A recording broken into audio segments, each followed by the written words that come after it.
Selamat pagi teman-teman, perkenalkan nama saya Ifrasia Serintan Permatasari dengan NIM 2303030038. Di sini saya akan menjelaskan materi tentang gerakan sosial. Jadi, yang pertama itu pengertian gerakan sosial. Gerakan sosial adalah suatu tindakan sekelompok informal yang berfokus pada isu sosial atau isu politik dengan tujuan perubahan melalui aksi kolektif. Gerakan sosial adalah suatu aktivitas kolektif dan dari sekelompok orang yang bertujuan mendorong, menolak, atau mengubah kondisi sosial tertentu. Yang kedua, tujuan gerakan sosial. Yang pertama itu mengubah kebijakan sistem yang dianggap tidak layak. Yang kedua, membangun kesadaran publik terhadap isu tertentu. Yang ketiga, membangun solidaritas dan identitas kelompok. Habis itu, yang keempat, menolak dominasi atau ketimpangan sosial. Oke, yang ketiga itu karakteristik gerakan sosial. Yang pertama itu yang bersifat kolektif dan terorganisir. Yang kedua, tidak selalu formal atau diakui oleh negara. Yang ketiga, fokus pada perubahan sosial, politik, atau budaya.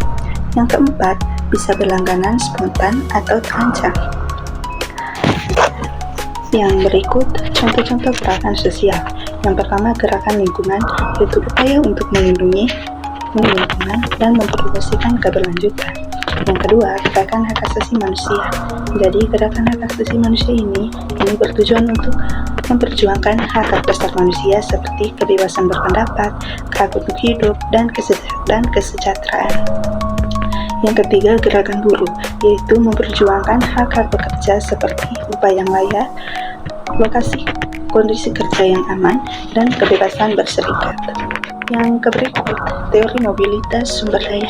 Yang pertama, keberhasilan gerakan sosial tergantung pada kemampuan mereka untuk mengumpulkan dan memanfaatkan sumber daya yang ada seperti dana, tenaga, dan dukungan politik. Contohnya yaitu suatu gerakan yang ada di lingkungan yang berhasil menggalang dana dari donatur dan dari kalangan-kalangan atau lembaga-lembaga lain untuk melancarkan kampanye yang mereka adakan. Yang berikut, teori deprivasi relatif, yaitu gerakan sosial yang muncul ketika orang merasa bahwa mereka itu dirampas secara tidak adil dibandingkan dengan orang lain. Contohnya pada demonstrasi. Contohnya, demonstrasi buruh karena merasa upaya yang mereka terima itu tidak sesuai dengan standar hidup yang layak. Oke, baik, yang berikut itu adalah gerakan-gerakan sosial baru dan gerakan sosial lama. Yang pertama, itu gerakan sosial lama. Jadi gerakan sosial lama ini itu berfokus pada isu-isu yang berkaitan dengan struktur kekuasaan dan ekonomi. Tujuannya adalah untuk mencapai perubahan ekonomi melalui reformasi politik, retribusi ekonomi, dan perbaikan kondisi kerja. Contoh gerakan sosial lama yaitu yang pertama gerakan buruh, yaitu berfokus pada hak-hak pekerja, upaya yang adil, dan kondisi kerja yang lebih baik. Contohnya itu adalah pembentukan serikat pekerja untuk memperjuangkan hak-hak pekerja. Jadi yang kedua itu gerakan hak sipil, yaitu bertujuan untuk mencapai kesejahteraan ras dan penghapusan segregasi. Yaitu contohnya adalah gerakan yang dipimpin oleh seseorang pemimpin untuk mengakhiri diskriminasi atau masalah-masalah rasial yang terjadi di suatu negara, begitu. Yang berikut gerakan sosial baru, yaitu adalah suatu jenis gerakan sosial yang muncul pada akhir abad ke-20. Jadi gerakan sosial baru ini itu berbeda dengan gerakan sosial lama, yaitu dalam hal tujuan, struktur, dan taktiknya. Gerakan sosial baru itu berfokus pada isu-isu identitas, kualitas hidup, dan hak asasi manusia, serta menggunakan metode yang lebih partisipatif. Fokus utama pada gerakan sosial baru itu seringkali berpusat pada isu-isu identitas seperti gender, seksualitas, etnitas, dan hak-hak minoritas.